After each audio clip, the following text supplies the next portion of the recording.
makes it where it's just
Call the Brown County Commissioners meeting to order. Start the Pledge of Allegiance.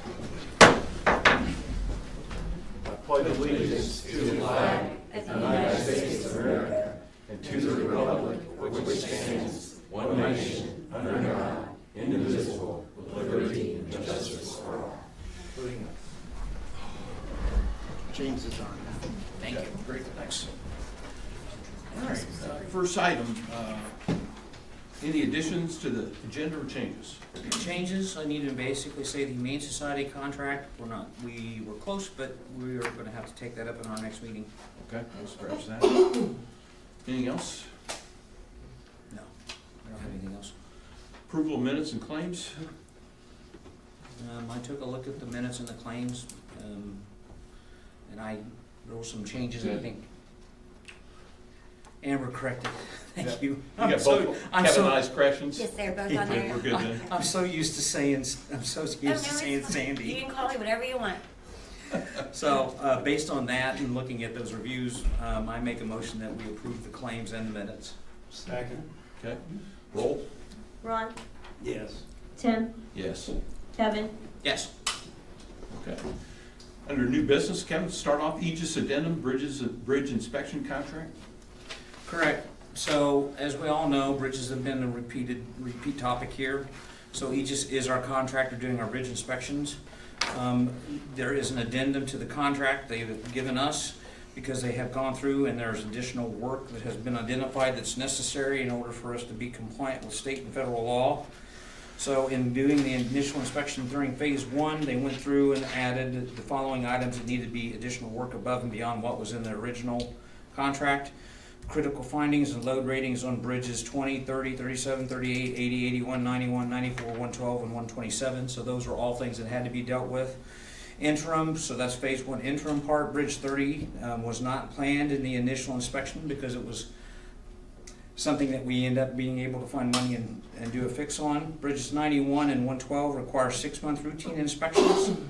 So that was something that was not originally in the first proposal. Bridge phase 1A. Bridges 60, 20, 24, 30, 43, 51, 52, 80, 81, so on.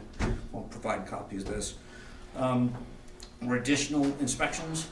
Interim bridge in phase 1A, bridge 97 will need an initial inspection that was not part of it. Bridges 91 and 112 require 6-month inspections were required. Phase 2 is the 84 bridges inspection, there's no changes there. Phase 2 interim, bridges 91, 104, and 112 will need initial inspections because there's planned work to be done there. Phase 2A, bridges 16 through and several others are additional inspections that were required. And phase 2A interim, bridges 43, 37, 80, 112 need initial inspections. So in saying all of that, our contract with the addendum is $144,375.46. That's to cover a 4-year period. This inspection is covered 80-20. 80% of it's paid by the federal government, 20% is paid by the county. So the overall total for the county from the 4-year total is $108,697.99, and that works out to be $27,174.50 per year. The addendum in and of itself added a total to the county of $28,875.10, giving us an additional $7,218.77 for a year. And if I'm not mistaken, and having gone through the 26 budget, based on the appropriations that I see in bridge inspections, there are funds to cover those. So I am bringing this before the board, asking us to approve this amendment so we can get this scheduled and have Aegis continue to do the work they're doing. So I'll make a motion that we approve this addendum. Okay. Second? Yeah, I'll second. Roll? Tim, Yes. Kevin, Yes. Ron, Yes. Next 3 items on the agenda are presentations. Start with Centerstone, then Corey on the medical ambulance services, and then the Brown County Regional Sewer District. Centerstone, you here?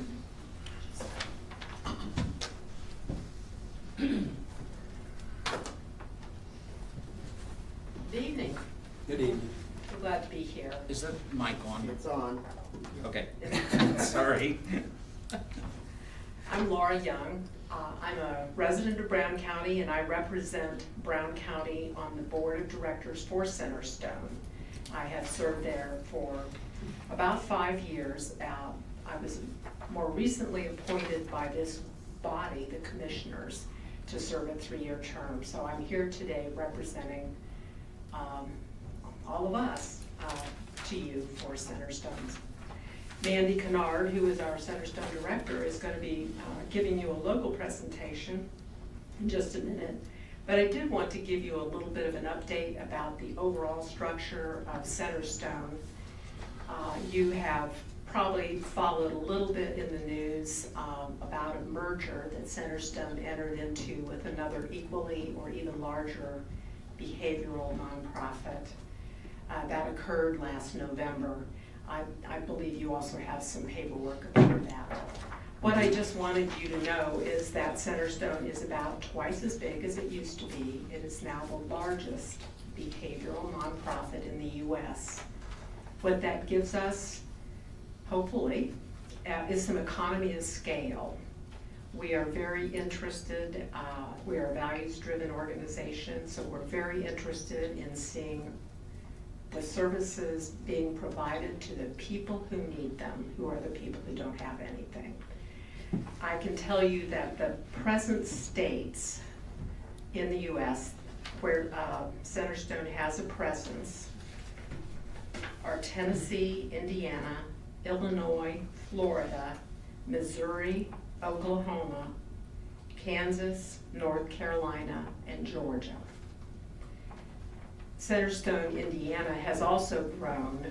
We've added 2 counties to our original grouping of counties where we are the designated mental health center for those counties. The additional 2 counties that were added were Johnson and Marion. That's in addition to our core group, original group, which would include Bartholomew, Brown, Decatur, Fayette, Jackson, Jefferson, Jennings, Johnson, Lawrence, Monroe, Morgan, Owen, Randolph, Rush, Union, and Wayne. Centerstone also has additional offices in Clark County, Delaware, Henry, and Scott. So that's really the information I wanted to bring to you, just to let you know that at this point, we feel like we're bringing a lot of resources to the game. Some of those resources include a nationwide, actually international, military services specialized group that serves veterans and active service members with people who are trained specially in some of the veterans' issues.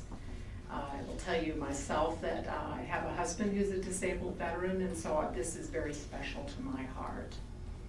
In addition, Centerstone has an institute that is doing cutting-edge research on the use of technology and behavioral health issues. As you are probably aware, when you study anything, it takes about 20 years for that to get into the hands of the people who are actually doing the work. So it is the intention to do this research and to bring that back into the hands of people who are doing the hard work that we want them to do. Thirdly, we also have a philanthropic wing, as well as boards that represent all of the states that I just mentioned. So that's the information I wanted to bring you, and I'll let Mandy tell you about all the good stuff going on right here. So I have a question. Yes. May. Sure. Are you the merger knowledgeable in the merger, or is that Mandy? Probably a combination, and maybe just real quickly introduction-wise. Yeah. So I manage the Brown County Centerstone office. This office here, about 60 staff, providing mental health services across the lifespan. And this is actually our new CEO. So I don't know if you want to introduce yourself just briefly. Sure. Then you can ask whatever Sure. of any of us Thank might you. tell you a little bit about local. Sure, I'm Lisa Dominici. I'm the new CEO for the Indiana market. So I represent all 17 counties within the state. I've been in my seat for 2 months, so I will do my best to answer the questions that you might have about the merger. and again, maybe you don't or not, it's just questions, as far as, it looks like it's an acquisition, Centerstone was actually acquiring, or? It's actually sort of kind of a mutual coming together of these two organizations, but the decision was made to have Centerstone be the surviving brand. Okay, and so, I wasn't familiar with, so I can't Brightly. remember the name of the company. Yeah, it's Brightly. Brightly. So obviously they're not part of, weren't part of anything here in the county itself. Were they well established in Indiana at all, or? Brightly was established in Marion and Johnson County, Okay. so that was their Indiana presence. They had acquired Adult and Child, Okay. that community mental health center, and so Brightly acquired them, and then Centerstone and Brightly coming together, that'll add in Marion and Johnson counties. Okay. And it's, I heard you say, I think I recall saying you like doubled in size? Yeah, we are 11,000 employees serving about approximately 250,000 patients. Okay, that's, Yeah. yeah, thank you. You bet. Thank you. So I just wanted to share, I am sick today too, so I'm not contagious, I'm on medicine. I also am not the best public speaker, but I'm gonna try. I really just wanted to share an update about some of the new stuff going on locally. We have, I'm gonna move this down a little low. But we have, one thing I wanted to share is that recently we were able to expand into a satellite office. So the YMCA welcomed us over there, and on Willow Street. We kind of outgrew the space we were in. Again, as I shared, we have about 60 staff, and we serve, I put in the report, and if anybody out here wants the report, I actually set extra reports over there so that you guys can check it out. But we served over 574 clients just last month and provided almost, we've provided 4,608 services just this past month in April. So we were doing that with our little building on 1156 Old State Road 46. And we do a ton of home-based, community-based, school-based work. We are not all office-based. We really try to remove barriers to people trying to access treatment in the community. And in Brown County, you guys know, transportation is a barrier. And a lot of people prefer, because of transportation problems and gas money and all the things, they prefer us to come out to the home. And some of them prefer virtual services too. So we do a lot of that work anyway. But we were getting to the point where we were finding random spaces to try to have, connection for mental health. It has been a true game changer to have the space at the YMCA. It added an additional 10 office spaces in a large group room. And now if we need a space, we have space that we can access for anyone who wants office-based services. We also had a really generous donation from a number of artists in the community. And I just wanted to share that because it kind of speaks to my heart. I'm born and raised in Brown County. I've been working with Centerstone for 20 years in Brown County. And it just felt really cool to see, we put a call out, actually our board member put a call out in the local Democrat, just saying, requesting if anybody had any art to donate to kind of to spruce the space up over there. It's where IU Health was, so it's kind of like, we don't have it in our budget at this time to necessarily redo it and make it look super nice. But we wanted to spruce it up a little bit. And we had an outpouring of all these artists donating these beautiful paintings, and they are all around, it's a gallery now. So I just want, if anybody wants to go look, you are welcome. My contact information is in here. It moved me to see the community kind of pour that in. People we didn't even know, and talking about how Centerstone had touched their lives and how mental health had impacted them. And so that just kind of speaks to Brown County and who we are. As Centerstone, there's a whole list on this report of different types of services you may not know we provide. A big part of it is evaluation, life skills, and therapy services, but I'm not going to list everything on here. A few things I really want you guys to know, as a whole community, I want everyone to know, it's really important to understand Brown County has access now to 24/7 mobile crisis services. Mobile crisis means that you can call the phone number. It is on the second page, I believe. No, it's on the first page actually, under services available to Brown County residents managed outside of the clinic. And you can see that the number is 1-877-463-6512. If anybody wants to write that down or put it in their phone, it's 1-877-463-6512. The mobile crisis team is able to respond 24 hours a day, 7 days a week, 365 days a year, 3 a.m. on Christmas morning if you need mental health support. And this is not mental health support that's specific to only thoughts about suicide. It certainly would include that. But this could be somebody who's really struggling with parenting their kids and is worried they're gonna lose it. Somebody who's been trying not to drink and is thinking about drinking. Someone who's struggling with anxiety. It's really any kind of mental health crisis you have, you can call this number and get support. And the unique thing is, yeah, they can absolutely help you by the phone, they can help you virtually, but they will also come to your home if you want that, or in the community, wherever you are. Generally, it's gonna be within an hour. Now, it's a mobile crisis team, so if they're out on multiple calls, there may be exceptions. Generally, they can be out to your home at 3 a.m. on Christmas morning if you need them. And you don't have to be a client, you don't have to pay for it, it's completely free. This is a mental health crisis service, and I want people to know about it because it's important, it's just important for people to understand. I also want people to know about 988. 988 is not managed by Centerstone. That's a federal initiative. I hope most of you already know about it. But 988 is a talk or text crisis line. One day at 988, it took a long time to build 911. It's gonna take a long time to map out 988 and the connection to mobile crisis. Eventually, when you call 988, they should be able to map out to the correct mobile crisis team and deploy. For now, I would say just use both resources, but if you need somebody on site, you call directly to that mobile crisis team if you need a person in real time to come out to the community. Otherwise, you can do talk or text through the other. So yeah, I think that's important information for everyone. The other thing that I'd like to share is that we do have free suicide prevention resources at the office, again, available to the whole community. We have naloxone, we have prescription mail-back bags to be able to mail back any prescriptions that you don't need or excess things that you have at your house. We have gun locks. We've got just a number of resources that if anybody wants access to these suicide prevention and overdose prevention things, you can just walk into our office and you can access any of that at no cost. A few things to just kind of know that have changed. We've expanded our hours, so we now are open until 7 p.m. Monday through Thursday. We still close at 5 on Fridays, and we do have weekend availability now for therapy, life skills, and appointments. Those are by appointment, so you already kind of have to be a client and request that, and then we get you connected to a clinician that works on the weekends. But I think that's great too, because we know a lot of times, one barrier is just being able to work around your work schedule or whatever. And now we have a lot of evening and weekend availability for mental health services. We also serve people regardless of their ability to pay. So if you have no insurance, if you have insurance that doesn't cover the service, we are still seeing you based on your clinical needs. And we will also provide you connection to our health navigators to try to get you connected in and get you insurance should you want it.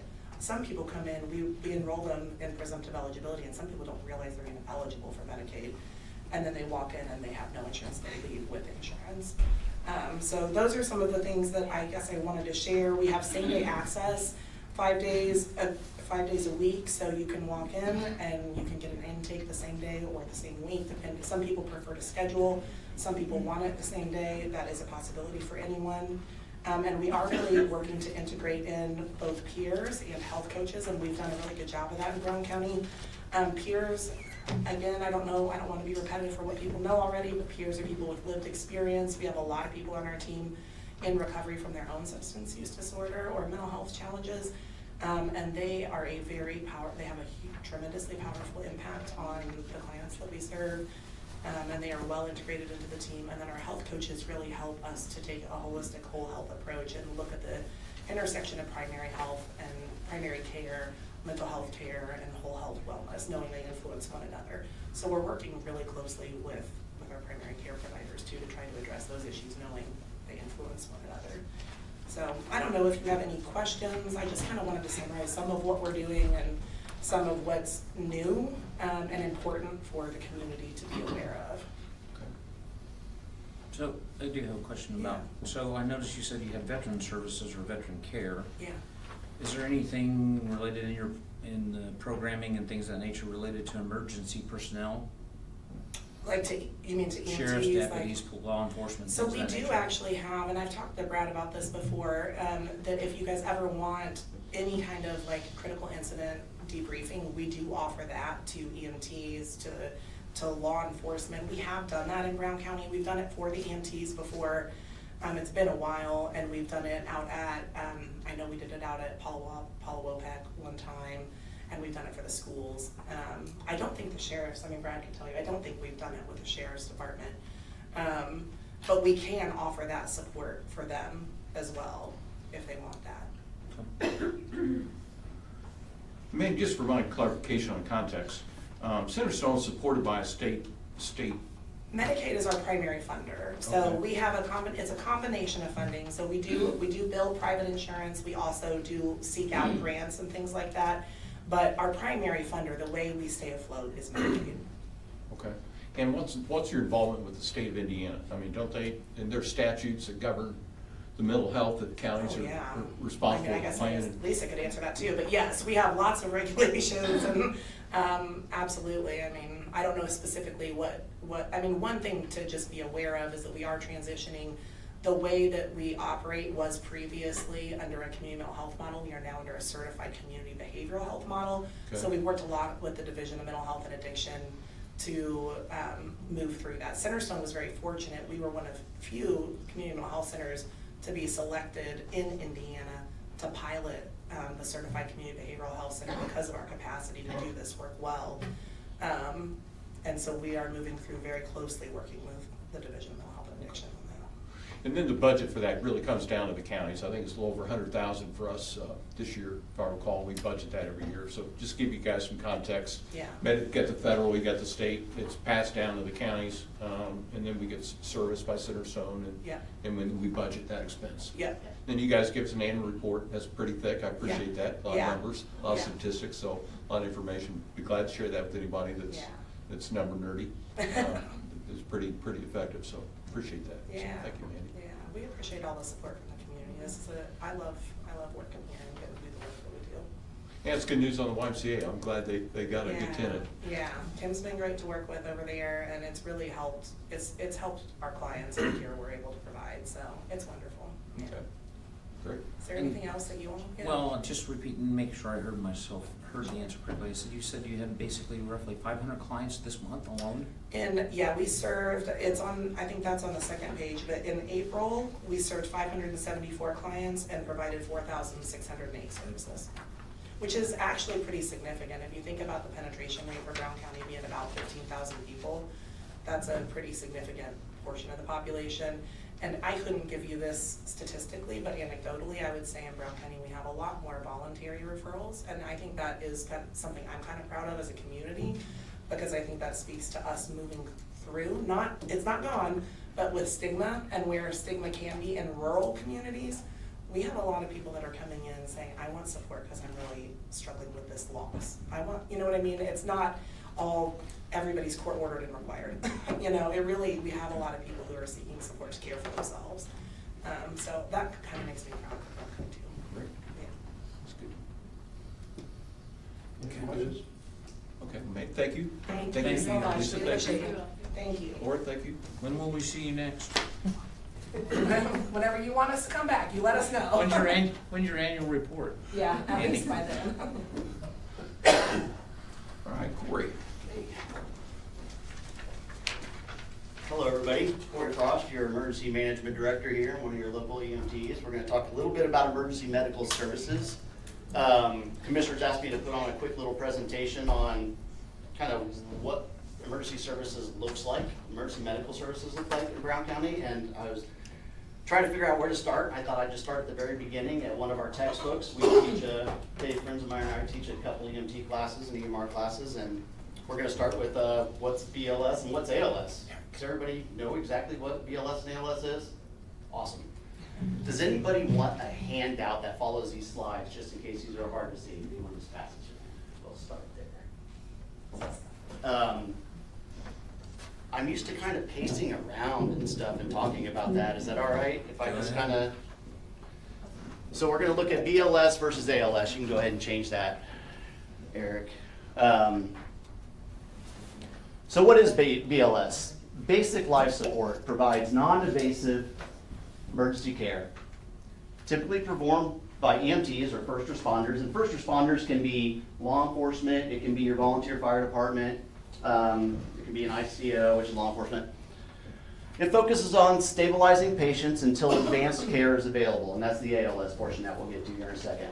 It's also used in medical emergencies like trauma and transport situations. Go ahead. Common BLS skills that we teach. So CPR and AED use, even though you guys probably have all gotten your CPR cards or know how to use an AED, that's a BLS skill. You know, you see somebody have a cardiac arrest, you know that there's an AED out there, you go get the AED and you start working them. You're now a first responder performing a BLS skill. Oxygen administration, bleeding control and bandaging, another course that we teach, Stop the Bleed, which is like the #1 traumatic injury that causes death and is preventable. We're happy to teach that to the community, whoever wants that. Splinting fractures, basic airway management, patient assessment and monitoring, you know, so we can keep an eye on that patient as we get them to an ALS provider or to the hospital. What is ALS? ALS, Advanced Life Support. It provides advanced medical interventions. It's typically performed by paramedics or advanced providers. It includes invasive procedures and medication administration, and is designed for critically ill or injured patients.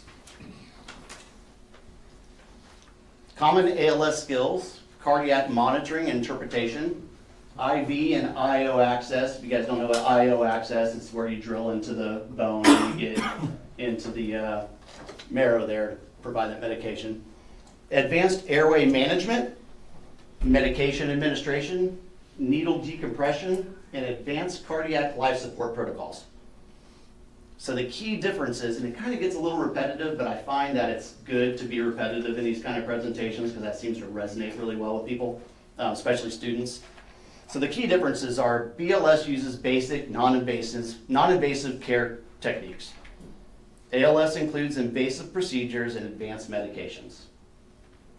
BLS providers are usually EMTs, ALS providers are paramedics. ALS units carry more advanced equipment and medications, like our ambulances here in the county are ALS, so they all have paramedics, they all carry unique equipment, advanced equipment, and advanced medications.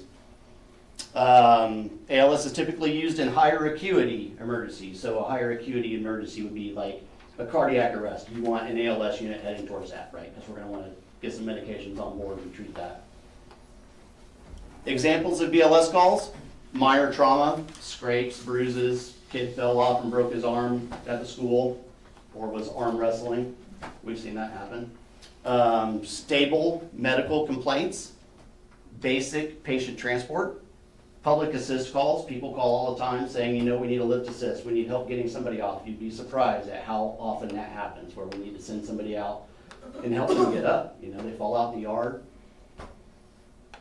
And then the initial emergency response. So that's why BLS is very important too, you know. So you have a law enforcement officer that's there first every time, just about every time, and they provide that BLS skill for the injured or sick patient. Examples of ALS calls: cardiac arrest, stroke symptoms, respiratory failure, severe trauma, overdoses, and critical medical emergencies. So how do these work together? BLS and ALSs work together to provide efficient patient care. So you'll always hear a paramedic say, my ALS is only as good as my BLS provider. Because if they don't have good BLS, they have nothing to work with to start. You know, you need that life-saving intervention that the BLS can provide so the ALS can get whatever medications to help and maybe some advanced techniques. ALS may intercept or assist when advanced interventions are needed. So if we didn't have an ALS unit and we had an ALS call and we had a BLS provider show up and they were able to transport, they would have to call to another county that had an ALS unit and say, we need you. They're not gonna make it all the way to hospital, we need you to intercept. So you would transfer that patient to that ambulance and they would provide that advanced care. Both are essential parts of the EMS system. In conclusion, this is where it kind of gets repetitive again, but BLS and ALS each play critical roles in emergency response. Choosing the appropriate level of care improves patient outcomes. We know this. Strong teamwork between providers ensures the best patient care possible. So that's kind of what I had in mind for this first module, and then there's a table here that kind of defines exactly what I was just talking about. So if there's any questions about what BLS is, it's all right there. ALS, I think it's pretty good table there. But that's what I have. So I'm gonna kind of build on this module, I think, and do this maybe every couple months. And I don't know what the next module is gonna be, but does anybody have any kind of questions or anything about what this looks like? It's just kind of information I want to give you guys. Yeah, Gary. What type of BLS and ALS resources are resident in the county?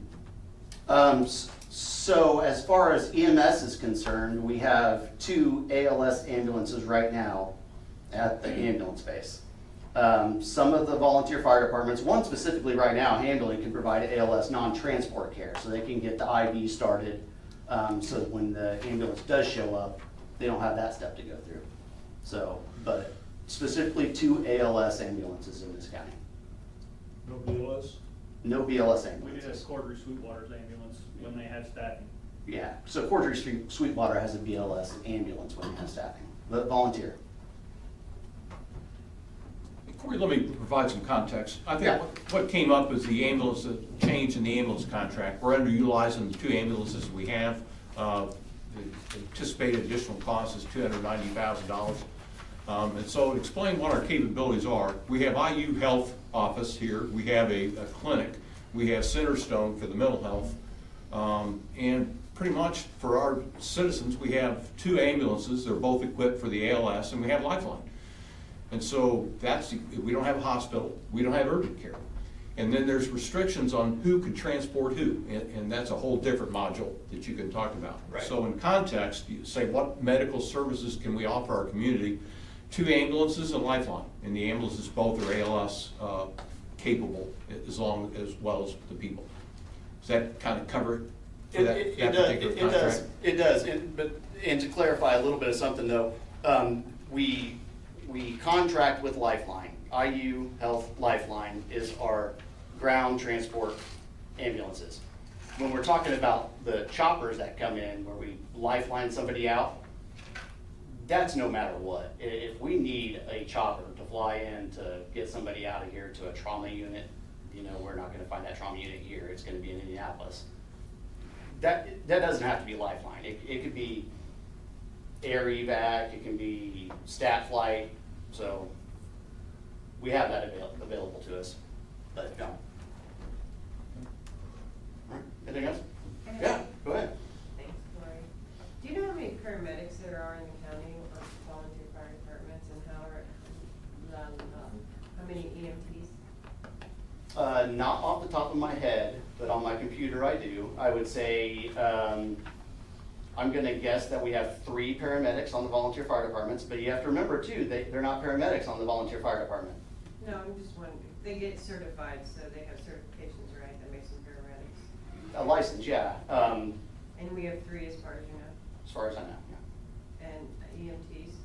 Goodness gracious, I'd be guessing. I mean, I know we've certified probably 13 in the last couple of years, and then several emergency medical responders that are also BLS responders.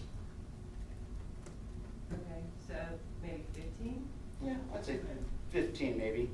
The majority of your departments right now, I mean, that EMT EMR ratio tends to ebb and flow with people in the department. Sure. Right now, I'd say the departments are more EMR heavy than they are EMT heavy. 5-10 years ago, it was the opposite of that, so. That's correct. It just ebbs and flows the way people come and go in volunteer service. They were you paramedic? Yes. But I can't function as a paramedic on the fire department. Right, Because but the you fire are. department is only certified to a certain level. But you are though. Yes. And there, you think there are 3 people like him? But there's nobody quite like him. That are paramedics. Yes. Sorry, Dave. Paramedics on the fire department. Yes. Sorry, that was not nice of him. All right, Corey, go ahead. Awesome, that's all I have. Thanks, Corey. Thanks, Appreciate Corey. it. You're welcome. Thank you, guys. Okay. All right, next, Brown County Regional Sewer District. All right, give me a second, we gotta get set up.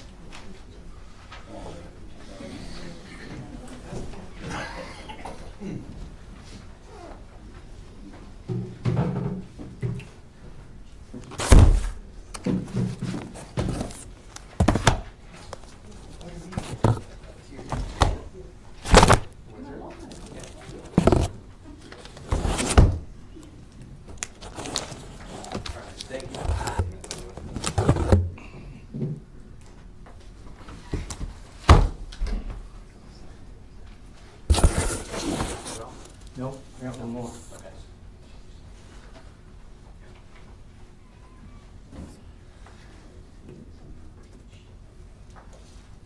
Thank you. My pleasure. For your reading pleasure, gentlemen. Okay, so I got 4 slides here. So just to keep me on task, I tend to ramble, so that's gonna help keep me there. Giving you an update about the Brown County Regional Sewer District project updates. Can you introduce yourself? 'Cause Yes, I'm not sure I'm everybody Matthew knows who Hamlin. you are. I'm the treasurer of the Brown County Regional Sewer District. Thank you. I am a county council appointee. I was just reappointed here in January, so I finished 1 term and I just started my 2nd term. So I've just over 3 years, about 4 years to go, so. Thank you for that. We have 2 other board members here. So we have Clint Studebaker and Mike Leggins. So they've joined us as well, and I did see that Helmsburg was able to make it as well. So I guess I heard that their meeting went pretty quick, so that was good. So they were worried they were gonna make it. So I have 3 major updates that I'm gonna go through. So that's on this first slide. First one is I'm gonna give an update on the Lake Lemon phase. The second one, I'm gonna go over the Bean Blossom update.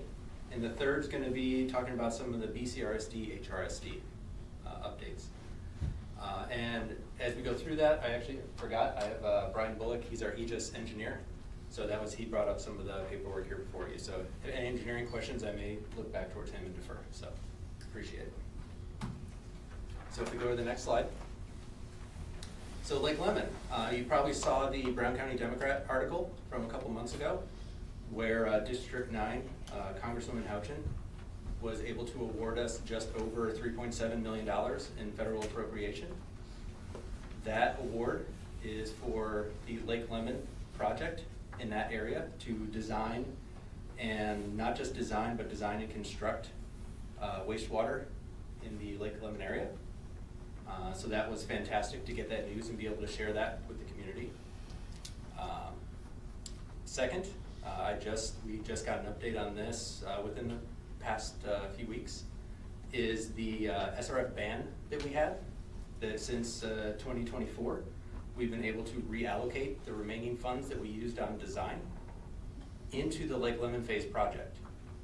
What that's going to allow us to do is now we're planning on going from just a design project to construction. So the goal there at the bottom is what I want to highlight, is we want to have collection and treatment in the ground by the end of 2028. Okay? So this is really big for us. We're really excited. And being able to reallocate those funds is going to be a huge step on that. The other thing that I can present here, and I have to be a little careful, is we actually have a public-private partnership developing. So the official statement that I can read is, quote, "A local Brown County resident has demonstrated both financial and operational commitment to partnering on this effort, reflecting a shared investment in the community's long-term sustainability and success." So we're still working on that. What that's going to allow us to do is to really get this goal accomplished. We're going to be able to work in the Lake Lemon area and get something in the ground by the end of 2028. So that's really exciting. So that's our Lake Lemon update. So Bean Blossom. So you've probably heard a lot of our Bean Blossom update, but I have a few slides here, a few notes to talk to about that. So right now we are design complete. And that's what this big piece of paper here is. So we were using some of the design effort from LAD Engineering. So if you remember, specifically Tim from years past, LAD Engineering did a lot of the work in the Bean Blossom area. What we were able to do with the band funds, we took all of that design work and we were able to apply it to all the work that we've already done right here. So we didn't have to waste any of that effort. We took all of that, we were able to continue the design, leverage it, and we were able to get the design to where the prints are sitting there today. And Brian, please correct me if I'm wrong on this. Basically, we have mainline locations, done. We have lift stations, piping locations, collection laterals, all of that ready to go. Where we were on the next step is to go into that mainline easement phase, okay? That was the next hurdle that we were up against. And our goal in terms of timeline, so if you look at where HRSD was sitting with their construction plans, Our goal was to sit about 1 year behind them. So when they were gonna be done, about 1 year after that, we were planning on being done. The reason we wanted to wait, and that's about where our timeline was, and that's in our minutes and in our plans, is we didn't want to have our collection system ready before the treatment plant was ready. That wouldn't have been good. So we intentionally lagged about a year behind. So if you were sending out for bid now, we would have been ready to send out to bid about February of next year. That was our plan. Okay? So the easement phase. Again, we were to the point of mainline easements, not the residential easement from the house to the main line, but getting those mainline easements in the ground, getting those acquired. And we know, with the easement process, that can take a long time. Could take 6 months, potentially a lot of lawyers, getting things signed to get all of those acquired. So with that, we had that December meeting. In that December meeting, we were informed by SRF that Helmsburg's treatment plant was going from 100,000 per day to 14,000 gallons per day. And just like Helmsburg, we were surprised. So what we had decided was, okay, we knew about what our project estimations were. We knew that Helmsburg was now building a smaller plant. So if we were to try to develop the Bean Blossom project, we would also have to fund the expansion of the Helmsburg plant. And I'm not sure what that expansion cost would be. Sorry, I'm gonna guess wrong. But that was gonna be significantly more money. It was gonna be in the millions. It wasn't gonna be in the thousands. I think they estimated. So 2 million expansion. So that's additional funds. Looking at what SRF is able to fund in that $6 million range, in January, instead of spending more money, we had the designs, we were ready to go to get easements. We knew what that project was gonna cost. We knew where SRF was willing to fund for that day to save the county money and not just burn money, and we paused the project until we can find more money. We had the designs ready, we were ready to get the easements, but until we knew we had funding, it was worth waiting. So that's why in January we voted to pause. So we're not stopping the project, we're just simply waiting to try to find more money. Because I don't want to, and I would vote against it as our board, to take out a loan of that size. I'm not gonna do that for the customers. We have to find more free money, grants, public appropriations to complete that project. Once we can find that, the project resumes. But I think you can agree that taking out a loan of that size in the $10 million range, we would never, that doesn't make sense. But it gives us a task to find the funding. Okay? Let me go through my notes really quick.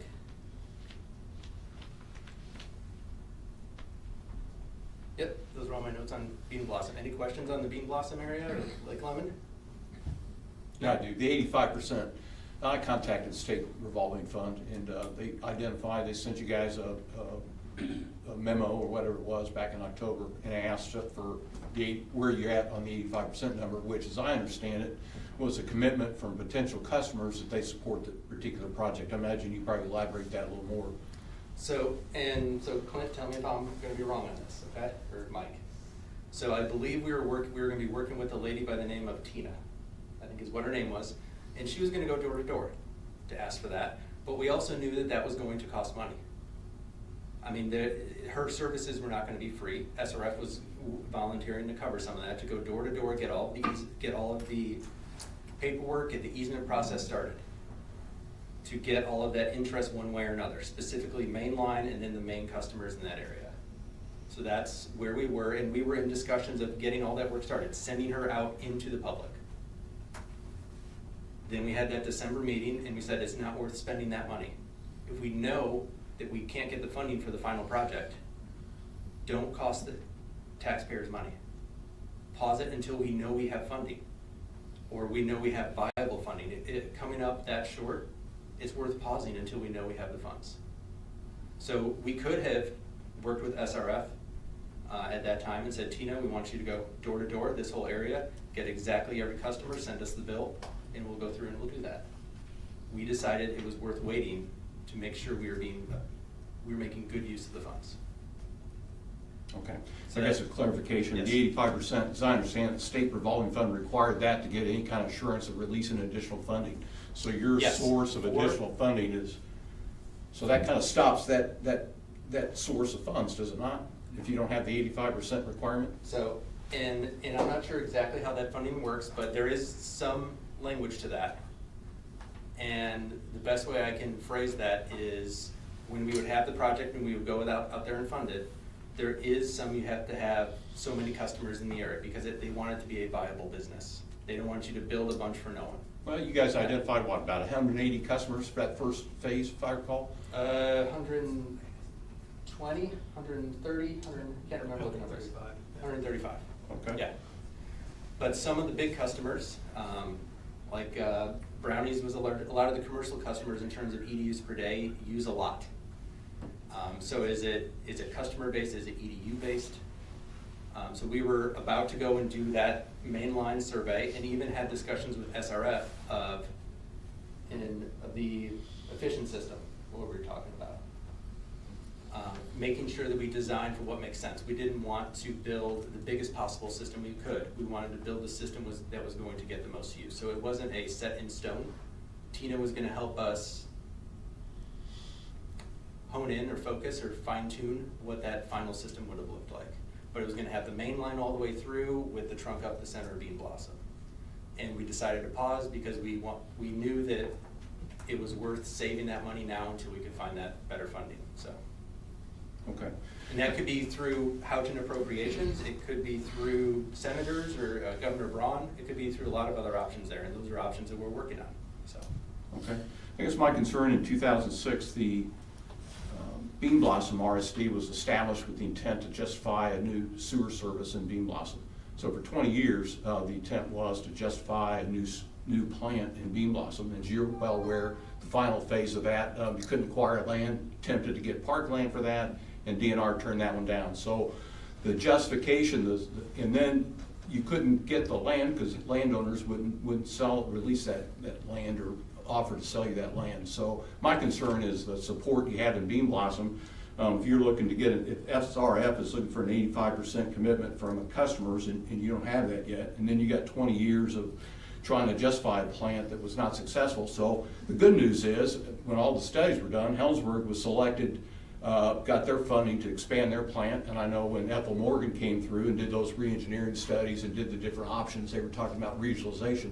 Well, it appears like we've achieved regionalization by identifying Helmsburg as that site to collect the wastewater that you guys are planning to provide through your pipes to your main lines, supporting lines, lift stations, whatever. So Helmsburg's still targeted to service that waste? So in the, trying to think, in the corridor project, that I think is the way that we phrase it, all flow, the plan was all flow goes to Helmsburg. So going to Bean Blossom, IDEM was against building a plant there for a while, right? They said, yeah, you can build a plant, now let's pump everything to Helmsburg. They weren't against it, They recommended. Recommended, sorry, thank you, Clint. It was before my time, that's why I'm looking backwards to make sure I get that correct. So then the plan became, well, design the system, get it back to Helmsburg. So that's what the current plan is, because if we can maintain that economy scale, it does make sense. You don't want to be inefficient for customers, because in the end, that's what makes sense to me. Don't build something just because you can, build it because it makes sense. The end goal is we want to charge as close to zero as we can, even though we know that's not possible. So we don't want to duplicate efforts. We don't want to have duplicate of any resource. So anything we can do to try to save on resources, labor, capital assets, any of that stuff, if we have two different sewer boards that have that, someone's paying that as a customer. So trying to optimize that is valuable. And that actually gets me to my third slide, if I can, unless you had another question. I'm good. So, teamwork side. Okay. Yeah, go ahead. So he doesn't, but I have one. Yeah, go ahead. So, if I'm understanding the beginning of this, because the statement was we have $3.7 million coming from the federal government. Yes. To probably have design, and you're saying construction is the attempt. And Yes. then, so SRF, that sounds like a recent change, because I know we had a conversation about that. They actually are now willing to push the remainder of what the balance was Yes. on that? So we in the had the forgivable loan area? the bond anticipation note, which was Okay. for design only is what the initial scope was Okay. on that ban. Then we received the appropriation from Congresswoman Houchin, and we worked with SRF, and they allowed us to move the remaining funds towards Lake Lemon before it was planned for the Bean Blossom area for design. And now we can use that not only for just design, but we can also use it for construction. That was huge that they're allowing us to do that. That's not additional funds from SRF. That's the funds that have already been allocated. Remainder that was allocated from So it's the- not new money that would Okay. construct anything. Yes, thank you for that question. And so the other part of that, and I don't know It totals- if you know total service for Lake Lemon? Well, the Target? total funds we have is just over 5 million. Okay. Is about what everything is. Okay. So in total customers, there's hundreds. How many were in the Lake Lemon area? Last we checked, North and South Shore area? 130, 140. 130, 140? Okay. That's just on North Shore. That's just North Shore. Just front. You done, Kevin? Yes, sir. As far as Lake Lemon, are you going North Shore, South Shore? Are you staying in the Brown County area? Are you going over into the Monroe County? That's a great question. It'd probably be easier to go on North Shore to get into Monroe County, I would think. So, right now, in my opinion, I want to get all of Lake Lemon. That's my own personal opinion there. I would love to try to get a sewer system through that entire area for that lake. I think long-term, that's gonna be my goal. With what this initial $5 million is going to be for, I believe, do we know what our initial thoughts were? Can I say that? It's on North Shore. So it is North Shore, is our initial plan. Is that 5 million would be for the customers on that North Shore area. And how much bigger is Helmsburg gonna have to be to handle all this? So how many EDUs is that 130? It's roughly 130. Yeah, so it's 130. So if we are able to get that, that's how big that's how many EDUs we're gonna be increasing, so. From 14,000 to 100,000? Private partnership. So what? Go to the partnership for construction of the plant.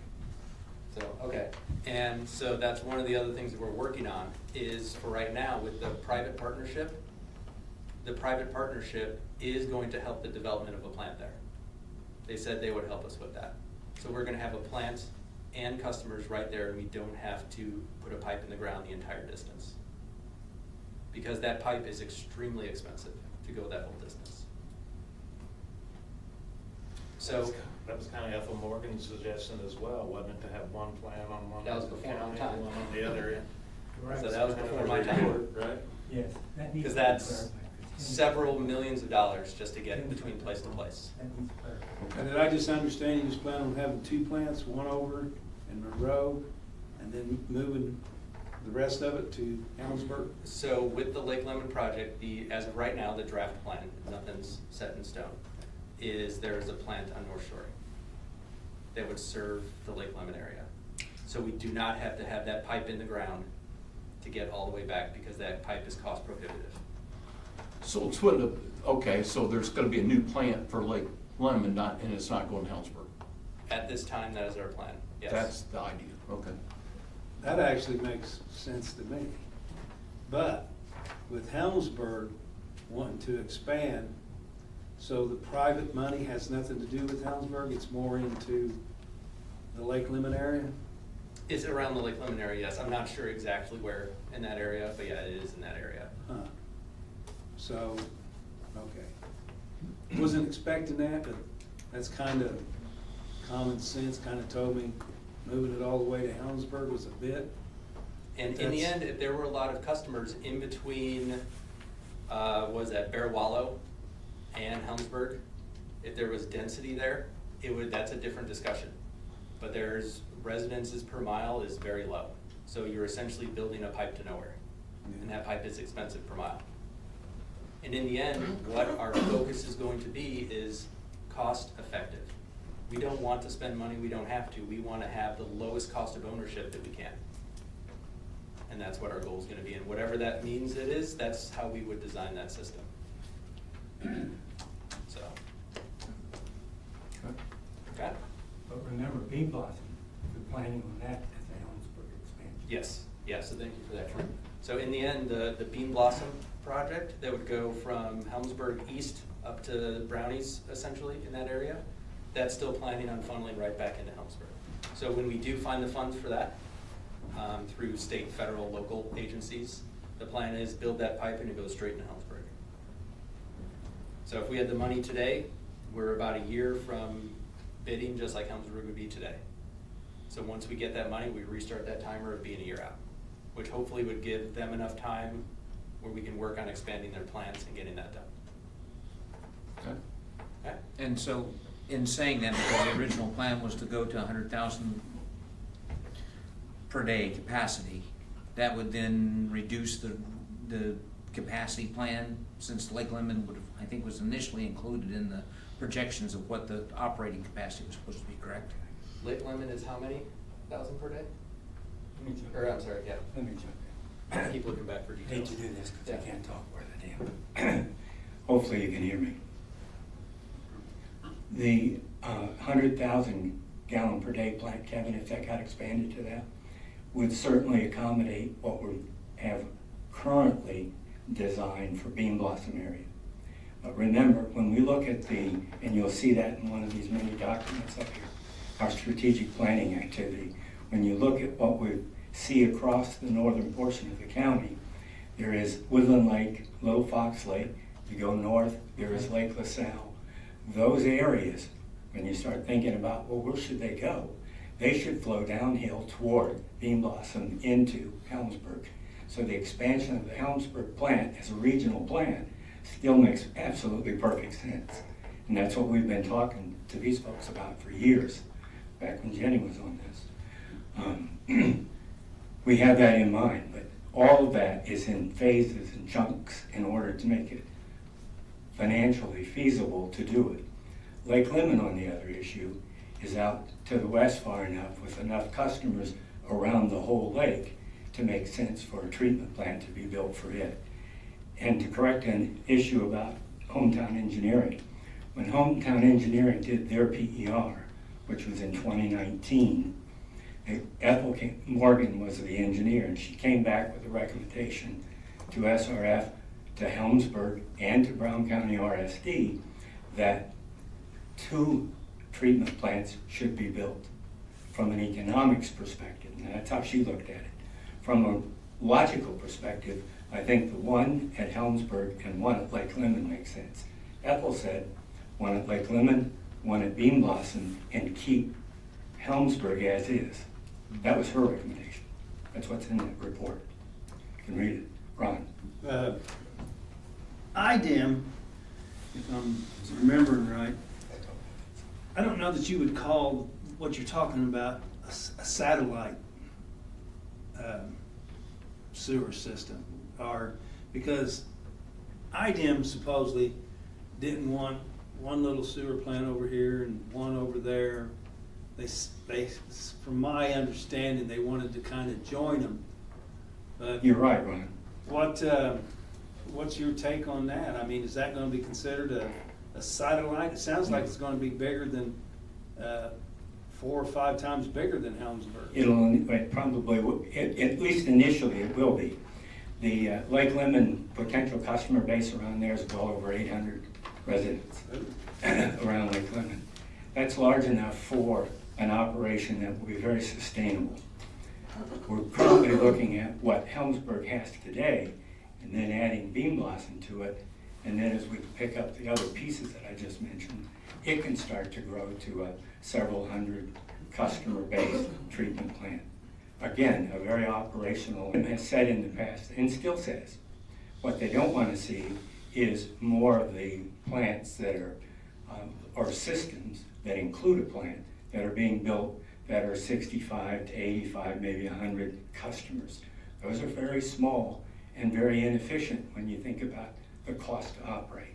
So they're looking at, as much as you can, regionalization, meaning bringing some of those together, some of those smaller plants together. So that's why we're looking and have looked for a long time at the idea of Bean Blossom makes sense to go to Helmsburg, to let that become a more regional plant. As we evaluated it, as time goes on and we see all of these PERs that have been done, we looked at the question of, does it make sense now to still think in terms of pumping Lake Lemon back to Helmsburg? And the answer is no. What makes sense is a treatment plant there. And so we're working on a public-private relationship that allows us to start an initial construct for collection system and initial construct for a treatment plant, all of which will be expandable over time. That's the current status of that. And I'm sorry to interrupt. That's okay, you got excited. Thank you for clarifying. Okay, Okay. sorry. Yeah, I think, I'm done. What's that gonna cost to build a plant for 800 customers? Oh, I don't know that number off the top of my head. And how many So, years is that out? 20? I mean, a lot of I wish Steve was here. He's our Lake Lemon representative. Well, it's basically gonna be done, excuse me. My mic just got really quiet, by the way. I can hear you. Okay, if you can hear me, that's fine. Well, it's basically gotta be done in like 6, 7, maybe $8 million chunks before SRF in order to get grant money to do that, right? So if you wanted to put a 800, a plan in large enough for 800 customers, we're not gonna get enough grant money in a cycle to do that, right? So it's gotta be phased out, which is what we have. We have it broken out into several phases. And credit to Helmsburg as well, designing an Aeromod style system, you can expand at will. You don't have to redesign everything, you just add on. So as Helmsburg gets more and more flow going to their treatment plant, you're expanding it, you're not bulldozing it and starting over. so that means that the upgrade that they're doing now is moving them in the right direction to go with increased capacity and expansion. Yes, and it's not I would say it's more than an upgrade, it's a complete demolition, remodel, new facility. So you're going from an apple to an orange. In the orange, you can keep building on. Okay. Back to Lake Lemon, I know one time, I think you had the support for the Monroe County Commissioners to expand that service, because I think Lake Lemon splits in half between Monroe County and Brown County. So is part of that private-public partnership, does that include Monroe County developers as well, their county government as well, to help defray some of these costs since their customers can be served? Are you gonna expand territories to include parts of Monroe County? Yeah, so do we have the district right now, or? We have. Yeah, We so have we already a have portion, some of that yes. Monroe County district. We've already met with the commissioners there, and we have some of that district. We've met with, county commissioners, City of Bloomington Utilities, and we have their support to, as we're able to get more and more customers in that area, to keep getting more of that district, to get that collection system there. And when you say more, you're talking that you expand your territory to include that, and then that territory expansion is approved by IDEM? Yes. Okay. Yeah. All right. Okay. Great questions, by the way, thank you for that. So teamwork update. So we were talking about, in the last couple of commissioner meetings, which I watched online, we were talking about Helmsburg and BCRSD teamwork. So I have a couple notes here.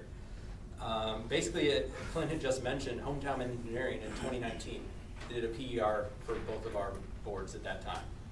I know I wasn't on that board, I'm not sure if either of you were on that board? Okay.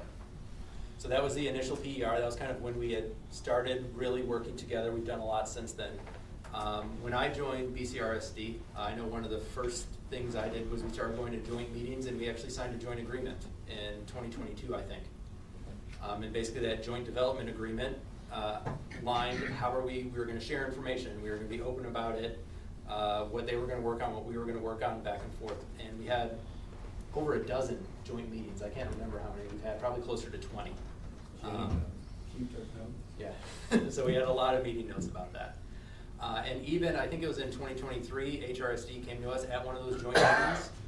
It was actually Kyle, and said, hey, we have some customers nearby, we want to extend, can you give us some of that district? To us, it made sense. We agreed to it, and they actually got an added customer base. I think it was about 24. Hopefully I'm not wrong on that number. 10? Okay. But we worked with them, signed it with IDEM, and expanded their district. So the other thing that we've said for a while is one of our goals, we actually had it in the initial joint agreement, is the idea of consolidation. What I know specifically myself and Rich, we've talked about when we had those joint meetings, is at some point it made sense for our boards to join. We were doing enough stuff working together, We were trying to put essentially a tripwire in. When we get so much of a system together, the boards merge, we're one district. We never got to that. But we made it no secret that a few of us on the board from BCRSD, we wanted that. Okay?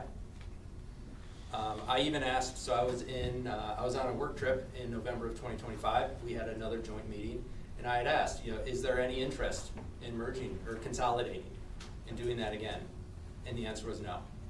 So for right now, that's not I an will option. that's correct on the you table. on that. At that meeting, it wasn't the fact that you asked. From the very get-go, you guys were cramming it down our throat that the only solution was for us to merge, and that you guys were telling us that SRF told you specifically that the only way for us to proceed forward was to merge. And we shot you down and said no, and we had a meeting the following day with SRF and asked them that direct question, and they said we had never suggested that you guys had to merge. Okay, and I had asked that question, so in that meeting, I had said, is there anything, any set of stipulations that we could agree to that would tripwire a merger? And I mean, I was on a Zoom, I was in China at the time.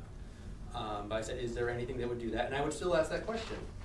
Is there ever a situation where we would be able to merge? Yes? Would merger? Consolidation merge, yeah. Okay, would that make money more available to do the projects? Or is I that? don't think it would change that one way or another. Okay, I think funding sources are funding sources, and being able to write the grants and being able to talk to the people that have the money is the big driver for that. okay, But I would know, it reduces overhead. yeah, So well, when you get to a larger utility, you can reduce overhead. if you're building one over Lake Lemon, kinda like way over there, and they're extending what they've already got, and then taking on Bean Blossom, just thinking about it, I don't know that a merger would help Helmsburg. If yours is plumb over there and you're really not taking care of anything in between, and they need to go east to Bean Blossom, just a thought, nothing, just. Okay. And the first thoughts that come to my mind, coming from an engineering side, is fewer lawyers, fewer accountants, fewer maintenance staff. You have that redundancy and effort. So if you look at where the rate structures come from and where that money is getting charged, that is a significant portion of the sewer treatment cost, is the people doing the work. And reducing the people cost on that, you do get an economy of scale there. So you do get to a large enough utility where you need the additional person. What about Nalbum? How many customers has Nalbum got? You guys know? I'm gonna look back here again, I know we know, it's 60 or 80, but one of their customers is gigantic. It's not So, 180, but Thor, huh? Yeah. Huh. And then Helmsburg's got about 80? 64 currently, we're gonna be adding 10 with the project that's coming up, so we'll be 74. Wow. So the Lake Lemon project's like a big one. It is a big one, yeah. I believe Nashville has what, less than 900?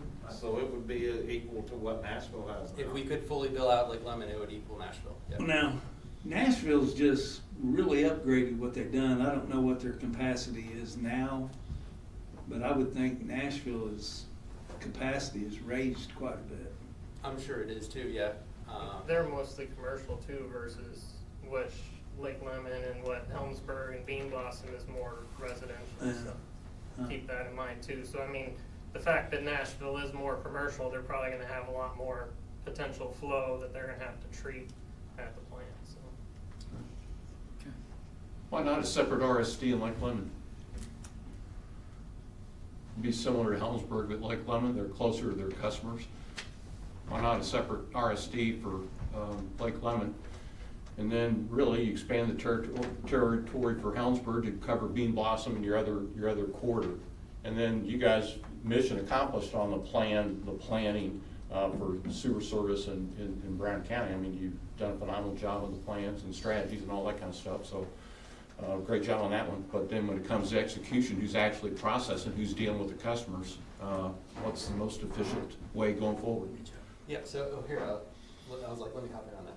So if you split the districts, if everyone gets their own sewer district, again, it's the labor cost. Well, we're not talking everyone, we're talking 800 customers, or we're gonna have it like Lemon, and then Helensburgh, and then whatever they expand to include Bean Blossom Plus.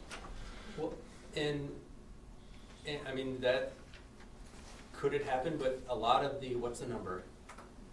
It's a good question, I'm trying to think of there's a number somewhere, and I wish I knew it off the top of my head, that Indiana regulatory says a utility, they hope it to get to a certain size to be considered stable. So, and I think that number in customers is thousands, some 2,000, 3,000, I can't remember the number, I wish I had it. So whenever you're suggesting to have a lot of smaller utilities, essentially, that's keeping you underneath that critical number. Like Dahlbone, Nashville, and Helensburgh. Yeah, so small changes within the sewer district or within the utility in general can cause dramatic swings in terms of quality of that service. Whereas if you get to a larger company, think of a Duke, think of a Brown County Water, that they have enough of that customer base that they are a less at-risk utility. So the way I would answer that question is, in my opinion, I would want to get closer to that number of being a less at-risk utility than to keep it smaller and have it be seen to Indiana as more of an at-risk utility. Well, we've got 2 plants, Helensburgh, Dahlbone, and Nashville, that have been successful for 20-plus years. I know Dahlbone is just, basically, got new leadership within the Dahlbone. They're managing theirs, they're closer to the customers. Their customers are voting for their board members versus having their commissioners appointments. So they've got a proven track record. Helensburgh has a proven track record, 20-plus years. And then, of course, Nashville has that proven track record as well. So the smaller plants are working for us. Those RSD board members are closest to their customers. We I definitely see, yes. We are our customers. And that's true, yeah. Being on the board where you are leading your customers is valuable. And that number, I'm thinking, is just what they're defined as at risk and what risk means. So how things could go into either financial or strategic problems with those utilities as they would get smaller. And in my opinion, looking at that, trying to get closer to that goal to reduce that risk. So, and let me take an action and find that, and I'll get it back to you of where that number came from, so. Well, Matt, I mean, the track record for the 2 RSDs are proof enough. Well, and what I would say, go ahead, sorry. No, you go ahead. In Helensburgh and Dahlbone and even Nashville, they've been running their utilities for a very long time. Me being on BCRSD, looking at what my understanding of that would be, is I think it would, grand scheme, if we were to look at things, it better serves the customer to have one large utility like a Brown County Water serving a whole area compared to 10 different water companies serving 10 different smaller areas, 10 different sewer companies. Well, that's pretty significant. So you're talking about centralizing all the RSDs into one, into the Brown County RSD for the whole county. Potentially, yes. I would think All about right, that. well, as a better thanks for bringing that concept. up. Yeah. So to me, that, in my opinion, that would be more efficient for all of us, so. Okay, and Probably. people have the opposite opinion, so. Trying to look at the big picture, the comprehensive plan. That wherever, if you do that over there, that's gonna be a growth area. Just like Helensburgh expanding, that's gonna be a growth area. Looking through the proposed comprehensive plan, going out toward Dahlbone, going out toward Bloomington, those are the areas that's probably gonna see in the next few years the most growth.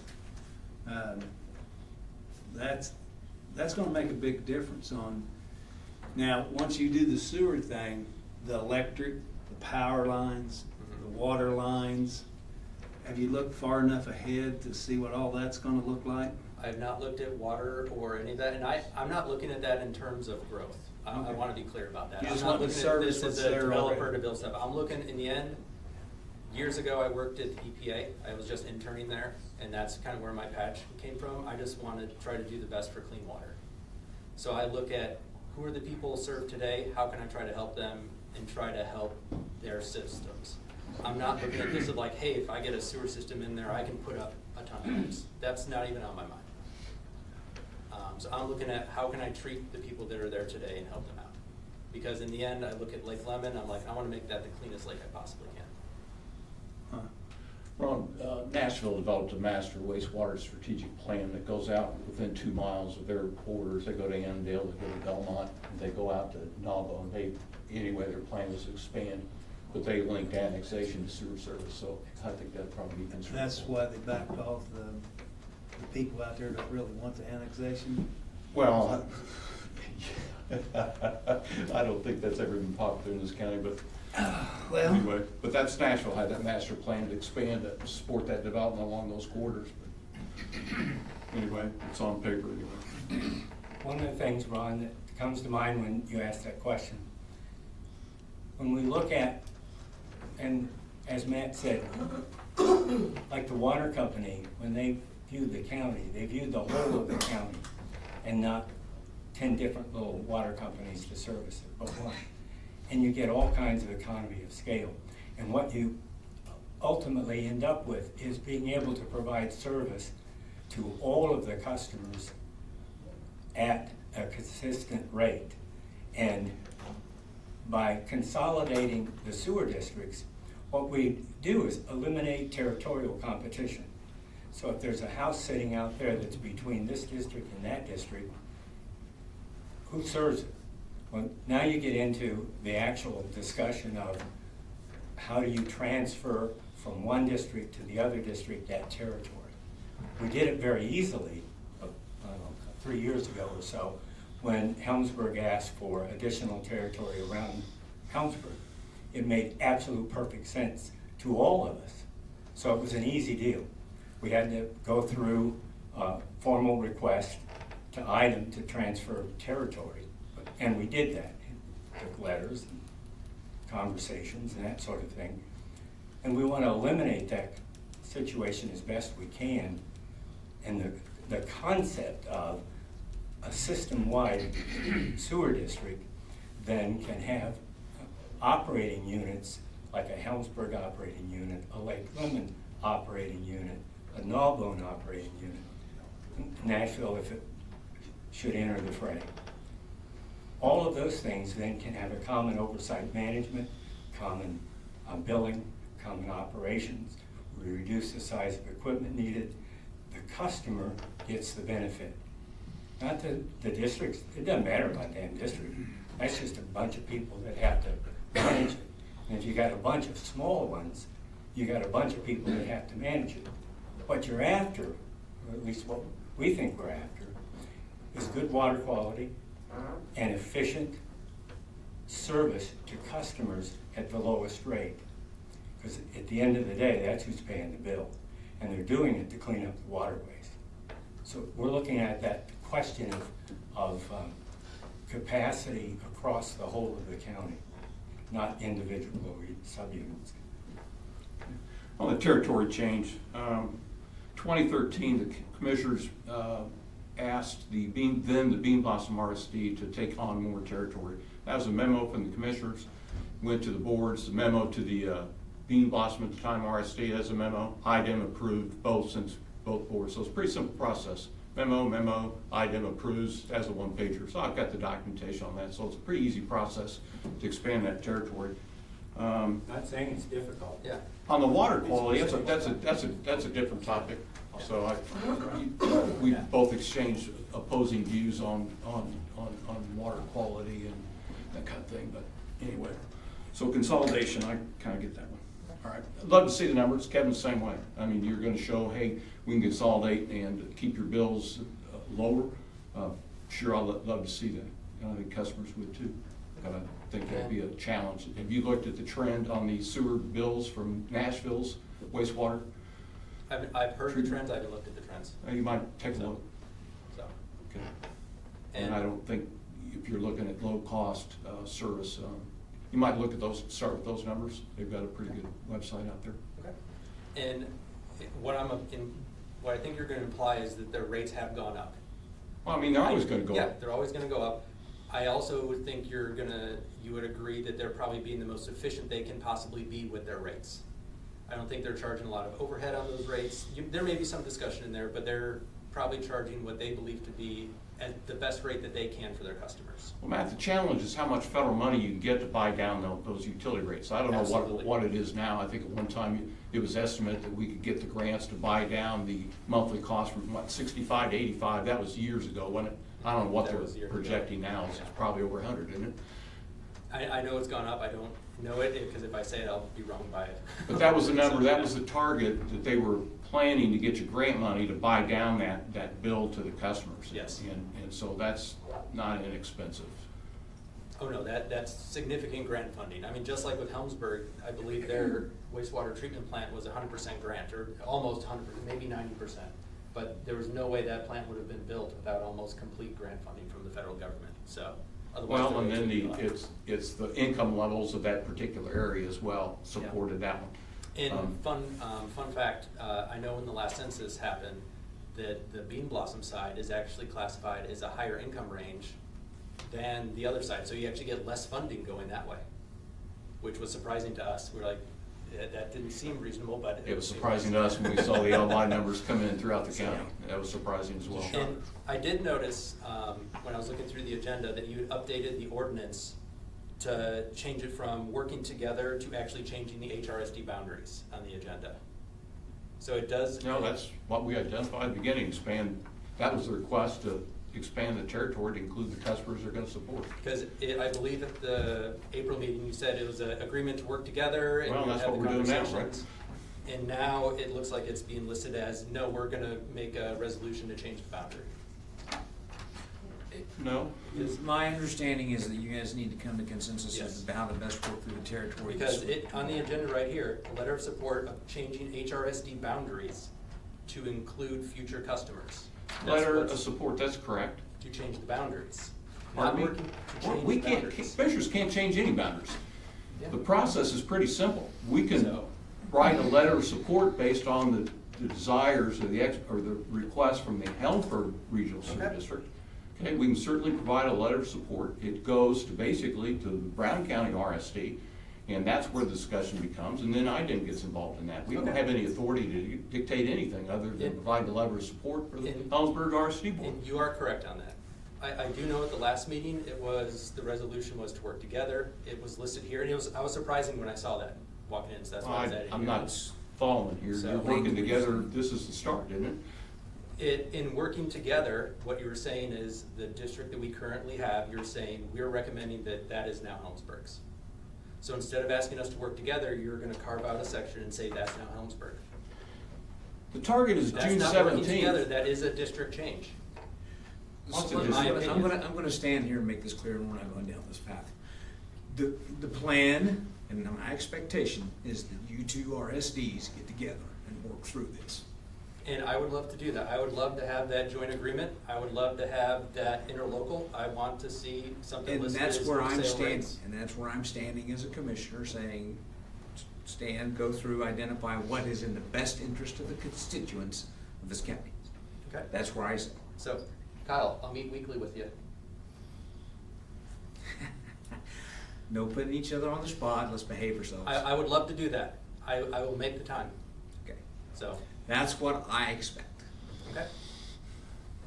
All right, and I'll report back next And month. I'm sure I don't know, I don't speak for that, I won't speak for the other two members on the board, but that's. Kevin, what I that's gonna be required for any boundary change. It's gonna require cooperation and agreement by both boards.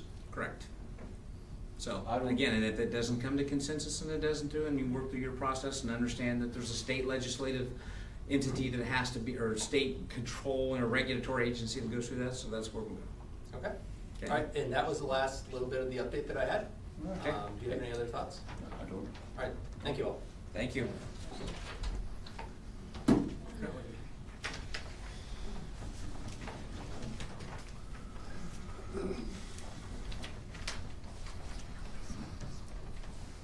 May I ask this young man a question? Sure, go ahead, Sherry. Introduce yourself, if you would. Yeah, thank you for reminding me. Sherry Mitchell, where'd you go, Matt? Oh, come back here. Thank you. What's your reluctance to let Helmsburg have that property around their district? You seem reluctant, sorry, but So you that's a good do. question. So, We've been doing a lot of effort. I mean, you can see a lot of our design work. We've been really trying to get pipes in the ground to try to get that system done. In the end, I think that trying to lower administrative costs is key. I've worked in the government for years, working at Cummins for years. We always talk about overhead costs, trying to keep those numbers low.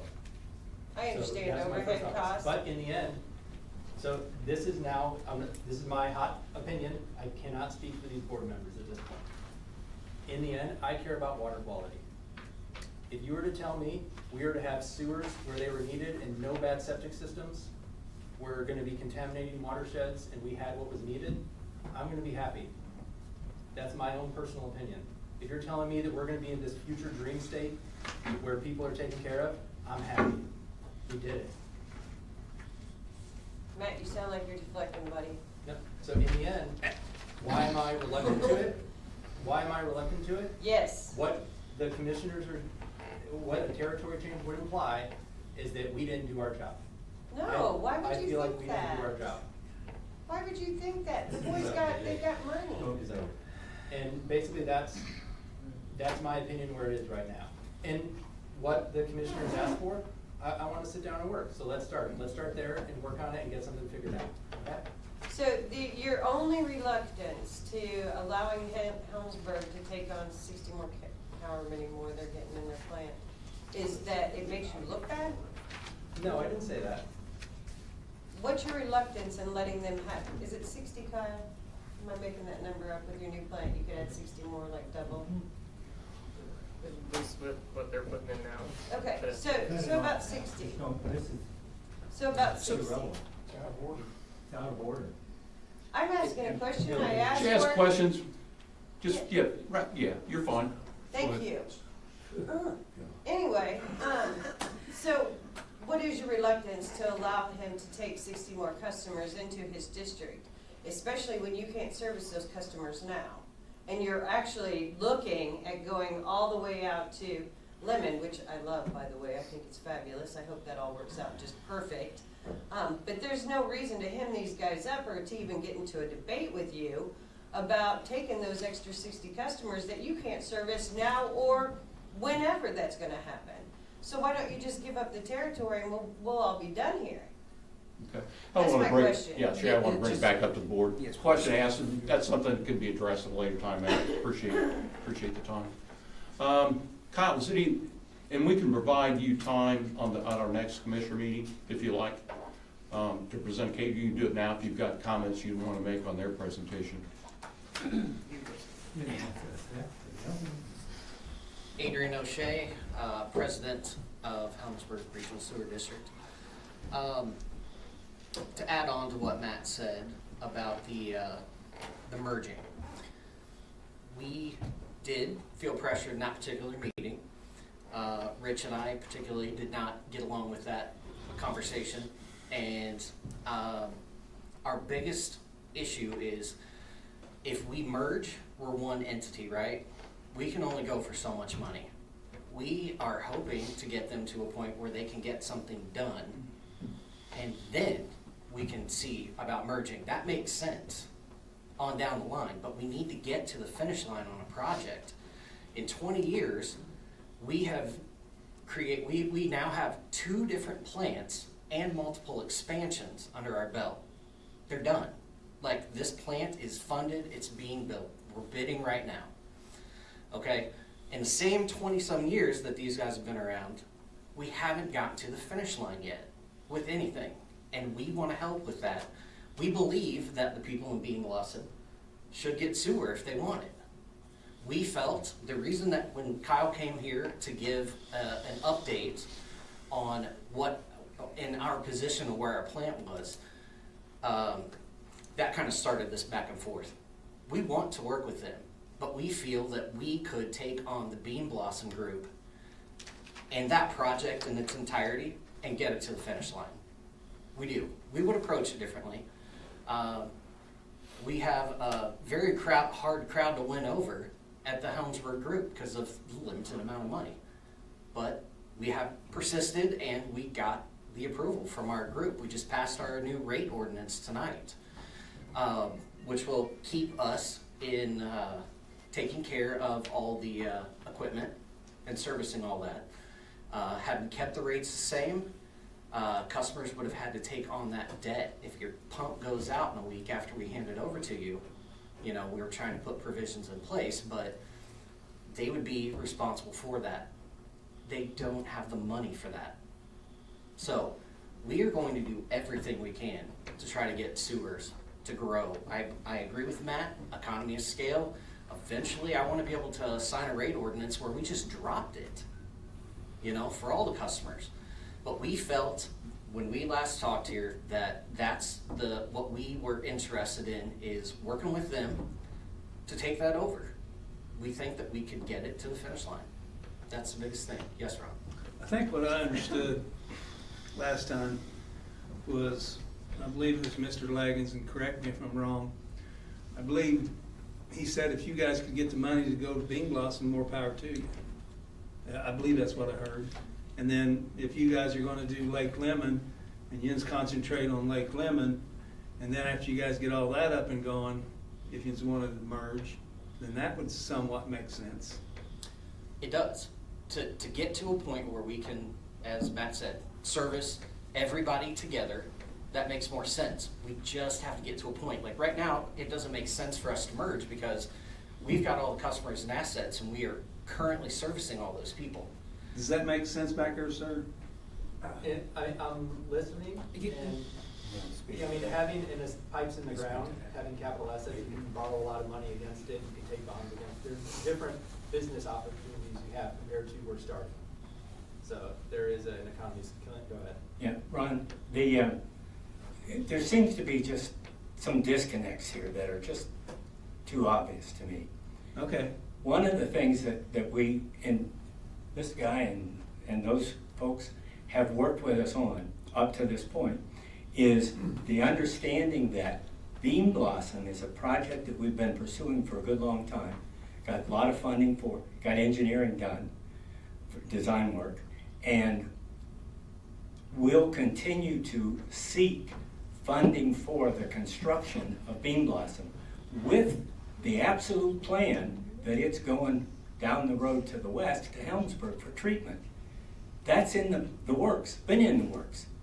There seems to be a disconnect that says we don't want to do that. That's exactly what we want to do. It's what we've been saying we want to work with and get done. Right now, the limitation is twofold. We don't have money from SRF because of their overall budget reduction across the state to start that build out for Bean Blossom. They've advised us of that. The amount is too large. The second thing, which can happen, but hasn't, we got to stop. We hit an all stop with Helmsburg on an interlocal agreement that's for future bringing Bean Blossom flow to Helmsburg. We want an interlocal agreement that simply says, down the road, when everybody gets funded, you get funded for a larger plant, Brown County gets funded to construct Bean Blossom collection, there will be an interlocal agreement that has a real basic rate structure format that we'll look at the time. That's cost basis. That's on hold. We can't get anywhere with it. If we need anything at all, I think what both boards need is that interlocal agreement completed. And it's not for today, it's for the future, for when we get funding for both the collection and the treatment, and it will be a fair basis and we'll know what it will be calculated on. It's just a simple rate structure, a format for it, but we can't get there. I would like to have an agreement that we get to that point. Now that we'll sit down and really talk about, because that's constructive. We sent one in February and we heard nothing from you guys all the way up until last month. Want to read that? Here. So how about, let's table that, Kyle? Let me point out one more thing, please. Clint? Okay? They just said during their presentation, they took $1 million that they had slated to finish the Bean Blossom design and took it from Bean Blossom now and threw it to Lake Lemon. Okay? Why didn't you use the money that you had for Bean Blossom to finish Bean Blossom? At least the design of it, and then you'd have somewhere to go. and you'd have numbers to give to us to say, we need to treat this much flow. And then we can say, okay, that means our plant needs to go from 14,000 gallons a day to this. And then we'd be moving forward. But now you've taken basically the money you had for that community and took it away from them to throw it somewhere else, and now Bean Blossom is left hanging with nothing. That's just partially true. It is partially true, but it's not the whole truth. So even if right now, we did make an agreement and they decided to let us take over Bean Blossom, I can't do squat with it. Because the money that they had slated for it, I no longer have ability to use because they took it and went somewhere else with it. And now I gotta start from scratch on that, start approaching SRF or other agencies again, just to be able to finish something that was taken partially, to the finish line. And now, if everything had been on schedule from day one of what they were supposed to do, and we would have been building a plant bigger than 14,000 gallons a day, but SRF said no in December, that they weren't far enough along on the collection system to justify us building a big enough plant to accommodate it. That's why they pigeonholed us down to smaller, okay? Now we can't do anything with it, and if that had all gone through, our rates would have been under $100 a month with that project. We just passed an ordinance raising our rates to $118 a month for sewer service, guys. I mean, with the expectation that we're designing and we're building this plant to be able to expand it, not only for Bean Blossom, but also for Lake Lemon, and now we're being told that now Lake Lemon's not coming to us.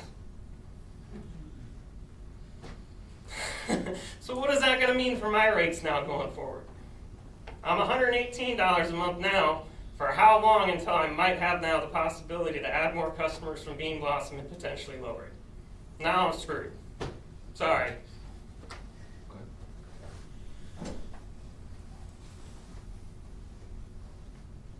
So there's a little tension there. That's how our meetings went. And so in the end, we felt that if we were separate entities, we could each go for separate funding for the same goal. Once they get done, each of these projects, then we can merge. That's what we were looking for. And as Kyle said, we have sent the local agreement, we have updated it. We can't give them numbers, we can't give them a structure because we have no clue how many people they can bring to us. That's what matters. And without the easements and that kind of thing, we're not gonna get any further with any of that. So I just wanted to come back up and tell you guys that that's the tough part that we've had. I have no problem talking to them, but we felt that if we took over the area, they're not the middleman. There doesn't have to be any money coming into their area from those customers. They would just be direct customers to Helmsburg, the Bean Blossom people. So that was our idea of how to keep this lower and to use, as Matt said, one resource for the area. That's what we were thinking. Okay. So that's why we approached you guys about support. All right.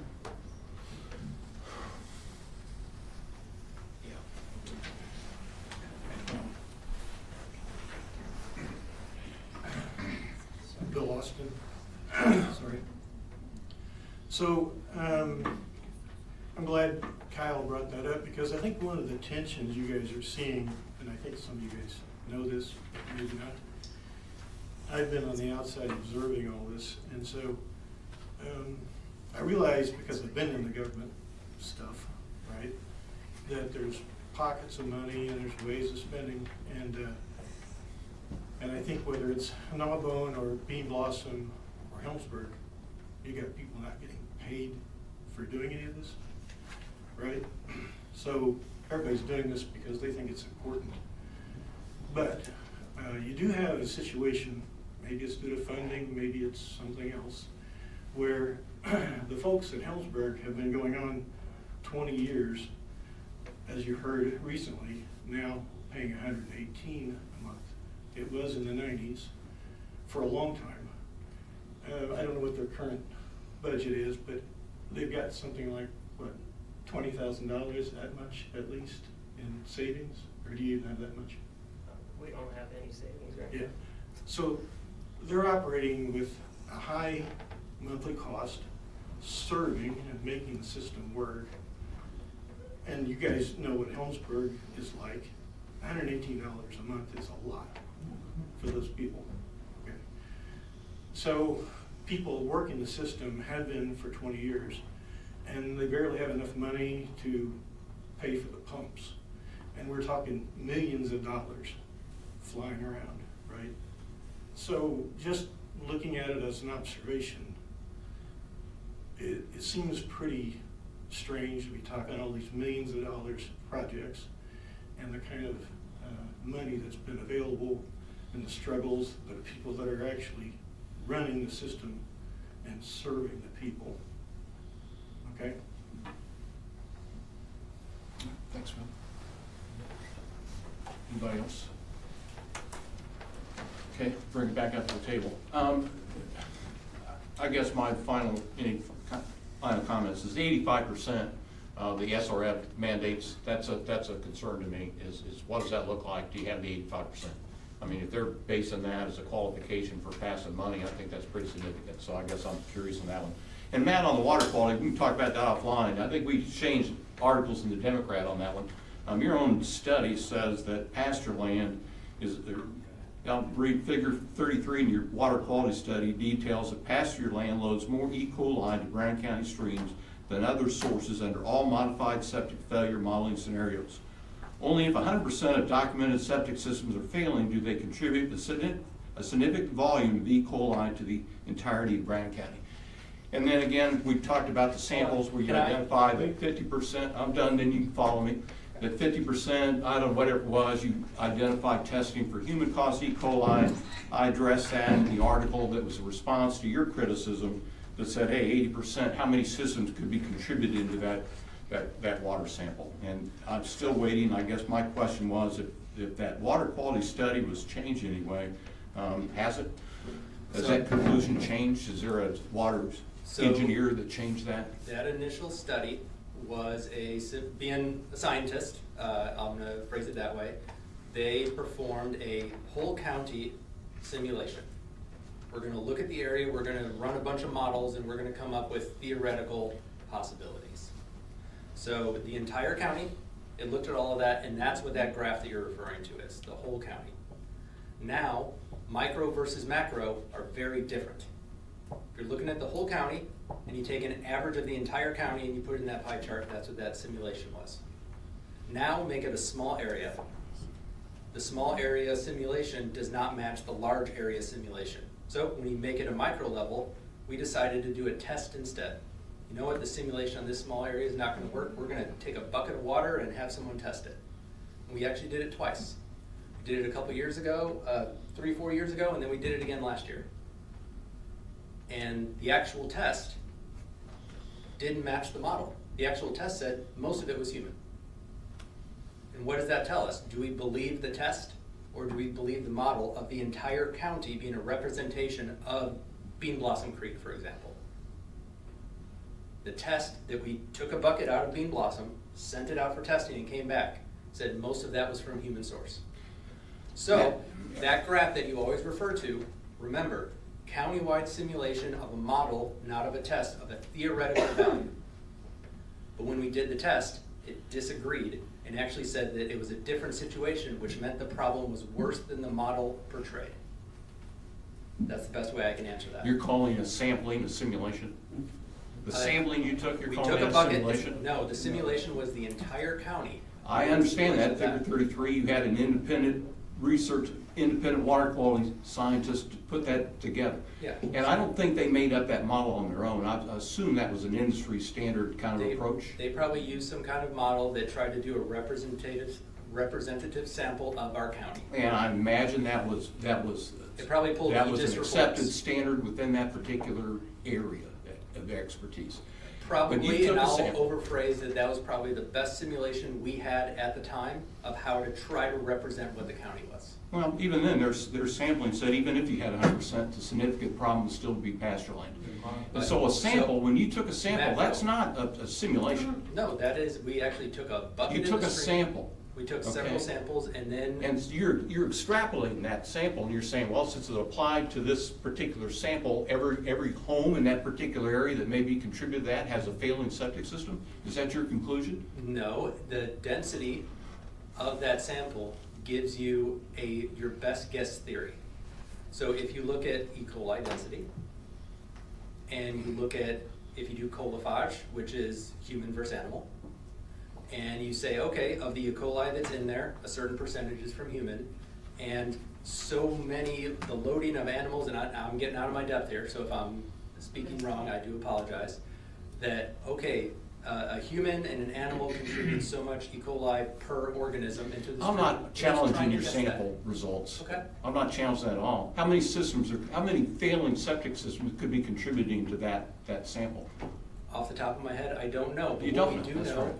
is that the number was significant. There was a lot of E. coli over standards, and the Bean Blossom watershed is listed as an impaired watershed, an impaired waterway.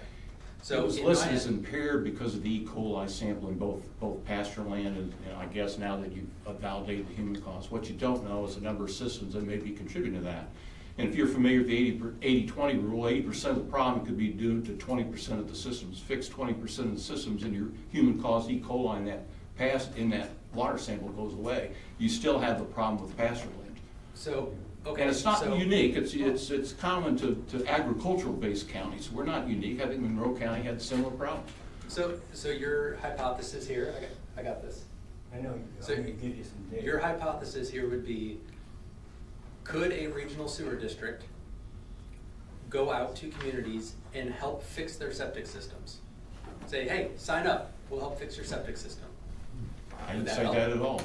But if we could target, I as a sewer district, you as a commissioner, cannot go to anyone's property, I don't believe, and say, I wanna test your septic system. I wanna see if your system's failing. I don't believe we can do that. Health department can't, I can't, it's Brown County Regional Sewer District.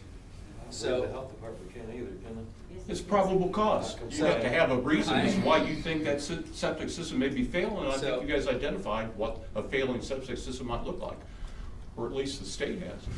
So, right now, I don't have I can go to the health department, there's legal channels you can go through and get that. That probably takes a very long time, it's probably also very expensive.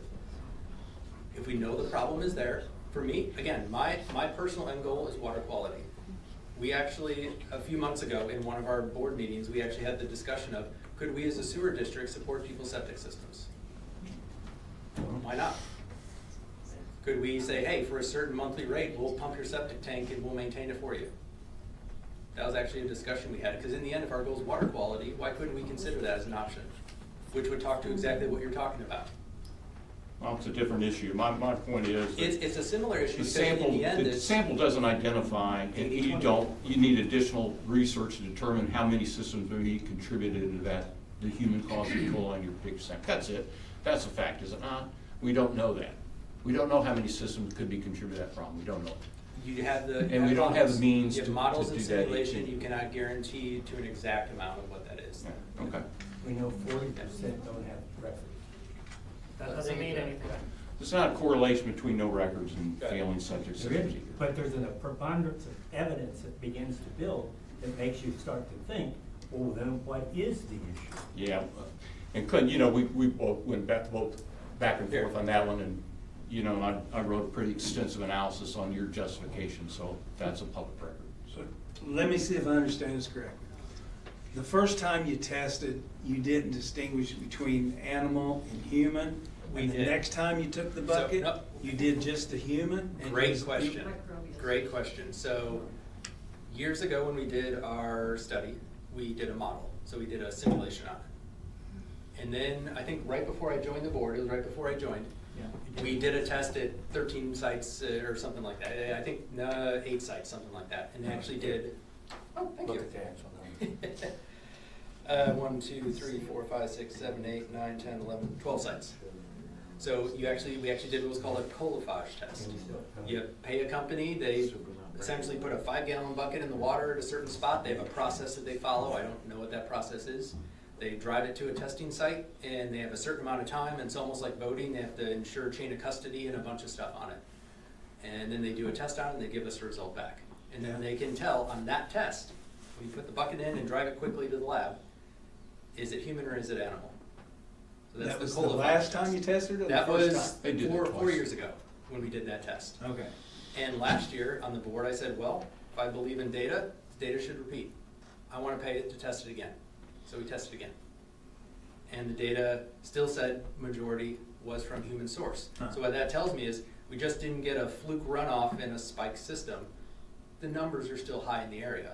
And what you would want to look at is if you're looking at any area to potentially put in a sewer system, you don't want an area that has low human contact. You want to try to find an area that has interest and has potentially a high failure rate. So you've tested Lake Lemon and it's high? We've tested the Bean Blossom Creek all the way to the, I think we went almost all the way into Lake Lemon's And area. Lake Lemon gets tested too Yes. by IUSB I used to be a test as well. every year. Yeah, it's high? And it's Yes. high. So at some point, we can't go door to door and test. If someone wanted to volunteer that, obviously they could, but we don't have door to door numbers. You have to use the evidence to say there is a problem. And that's what we did in our reports that we've submitted, the strategic plans and whatnot. I hope that answers that question. But Yeah, I was again, curious if that's yins were separating it and getting it down to human, just not saying E. coli. And I believe the test was done, it was done 2 weeks after the local farmer had injected animal waste Yes. on the ground. It had rained, and we did our water sampling 2 weeks after that, and there was still way more human waste than there was animal waste. Which with that animal waste surprised being us. spread on the ground. Wow. That tells you there's an issue. Yep. Well, it tells you there's always gonna be E. coli in our streams as long as we have pasture land. Oh, when you're purposely putting E. coli on the ground and you're testing for unpurposely put in I E. don't think- coli in the water system, and the unpurposed, if you will, is twice as much as what's being laid on the ground, you And- got a problem. And I know we've gone back and forth on this. I know we have a disagreement on there. But I do hope I helped answer that simulation versus test question that you had there, that statement there. But that original graph was that simulation, and that's why we tested to see if it matched the model. So, thank you. It helped me. Well, Matt, that's a whole different discussion when you're trying to validate their model based on your samples. That's a whole different discussion, so anyway. All right, I guess we'll wrap that particular up. We've got, guys, I'll bring it back up to you. We have on the agenda item for a follow-up on June 17th. If you guys are gonna meet, have an update you want to provide at our next commissioner meeting, let me know, I'll put it on the agenda. But right now, we've got June 17th on the calendar for where we're at on this whole agreement. Does that make sense up here? Where I'm still at. Okay. Alrighty, that concludes the new business then. Well, working process, kind of mentioned, we're busy, got a lot of things going on, and probably a pending thing is the draft comprehensive plan. Guys, we got a second joint session. 26 at 6 o'clock. Yeah, I'll send you a summary on what we'll discuss probably on that one. That's about it. Still working with getting some estimates on Pumpkin Ridge Road, and then, of course, the build, operate, transfer work. That's in work, so. Other than that, any follow last minute comments from anyone? No, wait, please. Let's go to the commissioner's admin specialist or highway. Oh, I'm sorry. You guys got anything? Thanks, Kevin. Stacy's good, bud. I'm good. Good? Yeah. Hey, sorry. And Sandra, thanks for the report, by the way. Appreciate it. Thank you. So I just wanted to give a big shout out to R.L. Buxton for finishing Bridge 20, which is Hoover Road in Gatesville. They finished a week early, got it open, got it going, it looks beautiful. We're gonna do the final report on May 26th.